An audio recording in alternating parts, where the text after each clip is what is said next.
Pada kesempatan ini, kami dari kelompok 3 akan memaparkan hasil analisis kami yang berjudul Analisis Penerapan Pajak Penghasilan PPh Final atas penghasilan dari usaha rumah makan di Kota Karawang. Perkenalkan, kami terdiri dari Alisa Rahmaditya dengan NIM 6323089, Dwi Rosmayanti dengan NIM 632300474, Fadia Ramadena Putri dengan NIM 632300647, Tia Khadijatul Umaya dengan NIM 632312181, dan Umi Clara Ernanda dengan NIM 6323120. Presentasi ini bertujuan untuk menganalisis penerapan PPh Final UMKM pada usaha rumah makan di Kota Karawang. Pajak penghasilan final bagi usaha mikro, kecil, dan menengah atau UMKM merupakan pajak yang dikenakan atas penghasilan yang diperoleh dari kegiatan usaha dengan batasan omset tertentu. Berdasarkan ketentuan perpajakan yang berlaku di Indonesia, UMKM yang memiliki peredaran bruto tahunan tidak melebihi dari 4,8 miliar dikenakan tarif PPh final sebesar 0,5% dari penghasilan bruto. Penerapan sifat final dalam pajak ini berarti bahwa pajak yang telah dibayarkan tidak diperhitungkan kembali dalam penghitungan pajak penghasilan terutang pada akhir tahun pajak. Kebijakan ini bertujuan untuk menyederhanakan administrasi perpajakan serta meningkatkan kepatuhan wajib pajak UMKM melalui mekanisme pemungutan pajak yang sederhana dan mudah diterapkan. Pada studi kasus rumah makan pemilik dari Rina Sulastri, data perpajakan meliputi informasi usaha, identitas wajib pajak, harta usaha, anggota keluarga, dan peredaran bruto. Peredaran bruto tersebut digunakan sebagai dasar pengenaan PPh final UMKM sebesar 0,5%. Hasil perhitungan pajak ini menjadi komponen penting dalam pengisian SPT tahunan orang pribadi formulir 1770, khususnya lampiran 1774, 1772, dan formulir induk, guna memastikan laporan pajak dilakukan secara tepat dan sesuai ketentuan yang berlaku. Data pajak keuangan usaha. Komponen yang pertama, omset atau peredaran bruto bulanan senilai 60 juta rupiah. Yang kedua, omset atau peredaran bruto tahunan senilai 720 juta rupiah.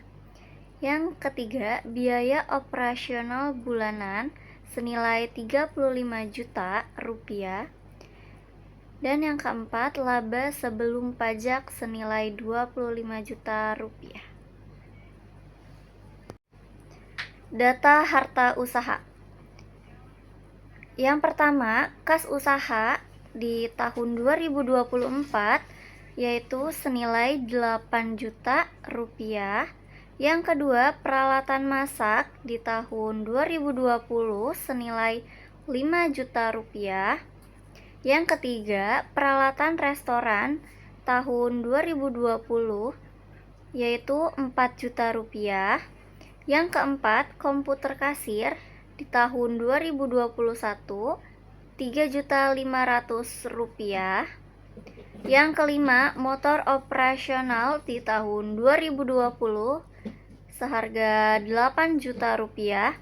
Yang keenam, peralatan masak tambahan di tahun 2023 seharga 2 juta rupiah. Yang ketujuh, peralatan restoran tambahan tahun 2023 seharga 2 juta rupiah. Dan yang kedelapan, persediaan bahan baku di tahun 2024 seharga 3 juta rupiah. Jadi total harta usahanya yaitu sebesar Rp35.500.000. Data anggota keluarga ada 3. Yang pertama, Rina Sulastri sebagai wajib pajak dan pekerjaannya wirausaha. Yang kedua ada Andi Pratama sebagai suami, pekerjaannya karyawan swasta. Dan yang ketiga, Anggi Maharani sebagai anak dan pekerjaannya sebagai pelajar. Tabel di atas merupakan data peredaran bruto usaha yang digunakan sebagai dasar perhitungan pajak.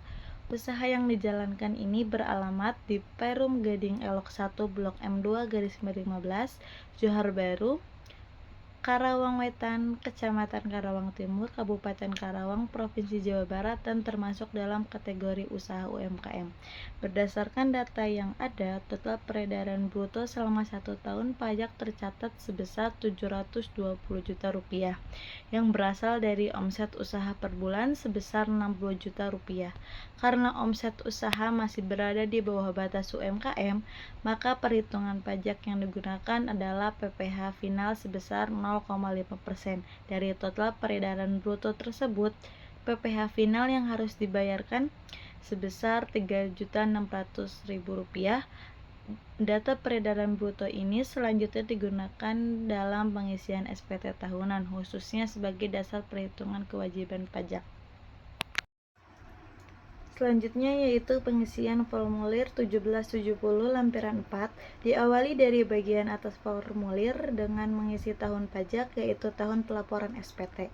Dalam studi kasus ini tahunnya 2024. Selanjutnya diisi NPWP dan nama wajib pajak sesuai dengan identitas, yaitu Rina Sulastri, serta mencentang pilihan pencatatan karena usaha yang dijalankan itu termasuk UMKM. Setelah bagian identitas, pengisian dilanjutkan pada bagian A, yaitu daftar harta pada akhir tahun pajak. Pada bagian ini dicantumkan seluruh harta yang dimiliki sampai akhir tahun, khususnya harta yang digunakan dalam kegiatan usaha seperti kas usaha, peralatan masak, peralatan restoran, komputer kasir, motor operasional, serta persediaan bahan baku. Setiap harta diisi berdasarkan kode harta, tahun perolehan, dan harga perolehan, sehingga total nilai harta yang dimiliki tercatat sebesar Rp35.500.000. Selanjutnya pada bagian B, wajib pajak tidak memiliki kewajiban atau utang pada akhir tahun, sehingga bagian ini tidak diisi. Pada bagian C dicantumkan susunan anggota keluarga yang terdiri dari wajib pajak, suami, dan 1 orang anak sesuai dengan kondisi yang sebenarnya. Pengisian formulir 1770 lampiran 4 ini bertujuan untuk memberikan gambaran mengenai kondisi harta, kewajiban, dan tanggungan keluarga wajib pajak. Selanjutnya, pada formulir 1770 lampiran 2 ini digunakan untuk melaporkan pajak penghasilan yang dipotong atau dipungut oleh pihak lain, pajak yang dibayar atau dipotong di luar negeri, serta pajak yang ditanggung pemerintah. Di dalam tabel, wajib pajak mencatat nama pemotong atau pemungut pajak, NPWP pihak tersebut, nomor dan tanggal bukti pemotongan, jenis pajak sesuai pasal, misalnya pasal 21, 22, 23, 24, atau 26, serta jumlah PPh yang dipotong dalam rupiah.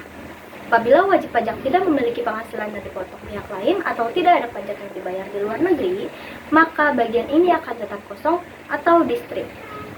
Dengan demikian, formulir 1770 lampiran 2 hanya diisi jika ada bukti potongan pajak. Lalu pada pengisian formulir 1770 induk ini dimulai dari mencatat tahun pajak yang dilaporkan. Di sini tercatat tahun 2024 serta identitas wajib pajak seperti nama, NPWP, dan status perkawinan. Setelah itu, formulir ini memuat ringkasan penghasilan, pengurangan, dan perhitungan pajak.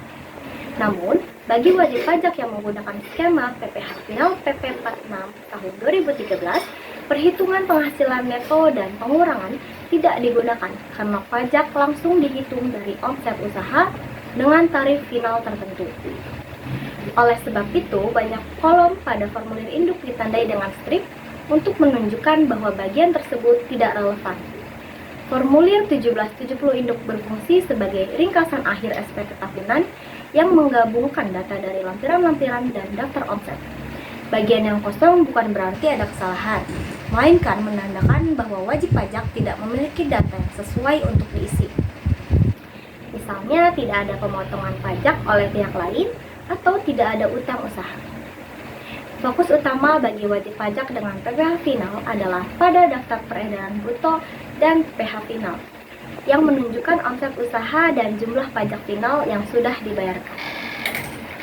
Dengan demikian, formulir induk tetap sah dan lengkap, meskipun banyak kolomnya yang kosong. Baik, penjelasan pada slide daftar jumlah peredaran bruto. Pada slide ini ditampilkan daftar jumlah peredaran bruto usaha rumah makan sederhana Rasa Karawang. Dokumen ini berfungsi sebagai rekapitulasi seluruh omset atau peredaran bruto usaha dalam 1 tahun pajak. Di dalam tabel tersebut tercantum ada identitas wajib pajak, lokasi atau tempat usaha, jumlah peredaran bruto, besarnya PPh final UMKM yang dihitung berdasarkan tarif yang berlaku. Berdasarkan data yang ada, total peredaran bruto usaha masih berada di bawah 4,8 miliar. Sehingga usaha ini memenuhi kriteria sebagai UMKM dan dikenakan PPh final sesuai ketentuan perpajakan. Daftar ini menjadi daftar dasar perhitungan pajak sekaligus lampiran penting dalam pelaporan SPT tahunan orang pribadi. Sehingga keakuratan data sangat berpengaruh terhadap kepatuhan pajak wajib pajak. Berdasarkan hasil pembahasan dapat disimpulkan bahwa Rumah Makan Sederhana Rasa Karawang sebagai pelaku UMKM dengan omset di bawah 4,8 miliar dikenakan pajak penghasilan final UMKM sebesar 0,5% dari peredaran bruto. Proses perhitungan dan pelaporan pajak dilakukan berdasarkan data peredaran bruto usaha serta data harta yang dimiliki oleh wajib pajak. Seluruh data tersebut kemudian digunakan untuk pengisian SPT tahunan orang pribadi formulir 1770 yang terdiri dari lampiran 1770-4, lampiran 1770-2, dan SPT induk penerapan PPh final UMKM. Ini memberikan kemudahan bagi pelaku usaha karena perhitungannya sederhana dan tidak memberatkan, sehingga diharapkan dapat meningkatkan kesadaran dan kepatuhan pajak. Sebagai penutup, dapat disampaikan bahwa pemahaman mengenai peredaran bruto dan perhitungan PPh final UMKM sangat penting bagi pelaku usaha agar dapat memenuhi kewajiban perpajakan dengan benar dan tepat waktu.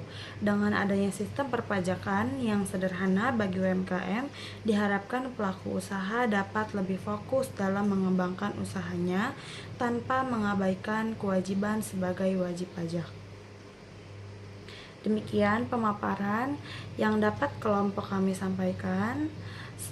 Terima kasih atas perhatian dan pengertiannya kepada Bapak dan Ibu atau rekan-rekan sekalian.